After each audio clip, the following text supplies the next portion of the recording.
Il va y avoir les élections cantonales, alors pour qui voter? C'est compliqué parce que quand on a l'habitude de voter pour le Front de gauche, il se trouve que dans beaucoup de cantons, nous n'aurons pas de candidats. Petits arrangements entre amis pour sauver quelques sièges. On se permet de ne pas présenter de candidats pour laisser passer des candidats socialistes. Alors voter socialiste, sûrement pas.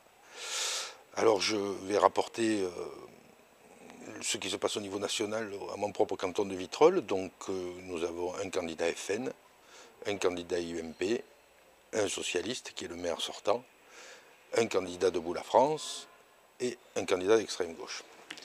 Alors, les deux candidatures témoignages que sont celles du candidat de M. Dupont-Aignan et celle d'extrême gauche, c'est bien gentil, mais je pense que là, on n'a pas les moyens d'aller s'exposer à donner un peu plus de voix au Front National. Alors les abstentionnistes, je leur dirais, il n'a jamais été aussi important de voter, ne serait-ce que pour montrer au candidat sortant, qui est aussi le maire de Vitrolles, qu'être élu avec 38% des voix de 47% des votants ne fait pas un maire représentatif. Ça, c'est la première chose. La deuxième chose, pourquoi voterions-nous pour un socialiste qui soutient une politique qui est pire que celle de Sarkozy que nous avons combattue? C'est là la question. Donc il n'y a aucune raison de voter socialiste. Le vote Front National ne nous amènerait rien, d'autant plus qu'à Vitrolles, on a déjà donné le Front National.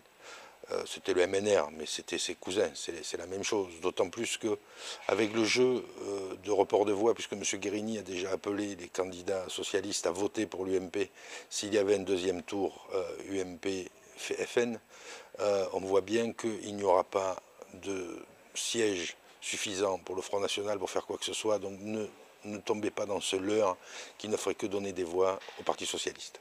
Et d'ailleurs, c'est le jeu du Parti Socialiste que de faire monter le FN.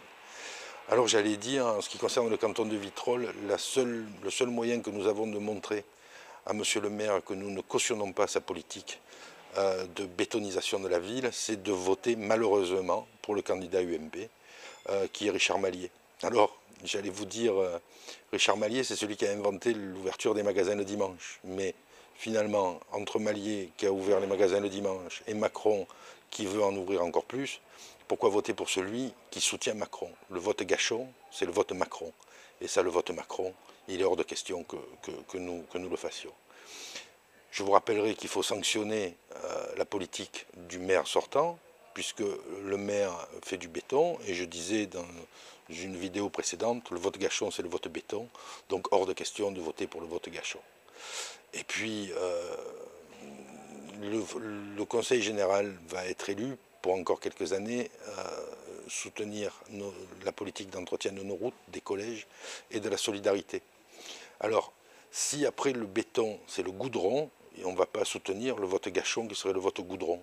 Et puis on ne va pas soutenir non plus un maire qui, les yeux dans les yeux, m'avait dit lors des cantonales précédentes que Vitrolles, grâce à sa stratégie, aurait un interlocuteur pour avoir le haut débit Internet.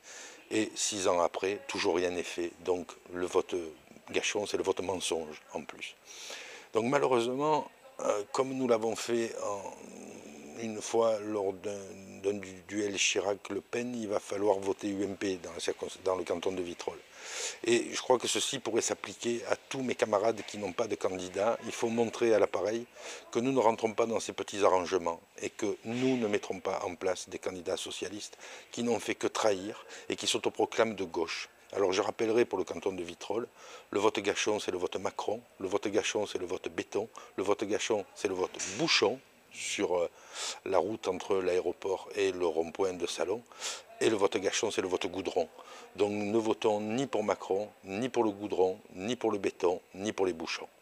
Voilà, c'était un conseil, donc le 22 mars, votez abstentionniste, montrez que vous ne cautionnez pas, montrez votre mécontentement, ne donnez pas des voix au Front National, et on se battra après contre l'adversaire. Malier, c'est un adversaire. Gâchon, c'est un ennemi. Voilà ce que j'avais à dire.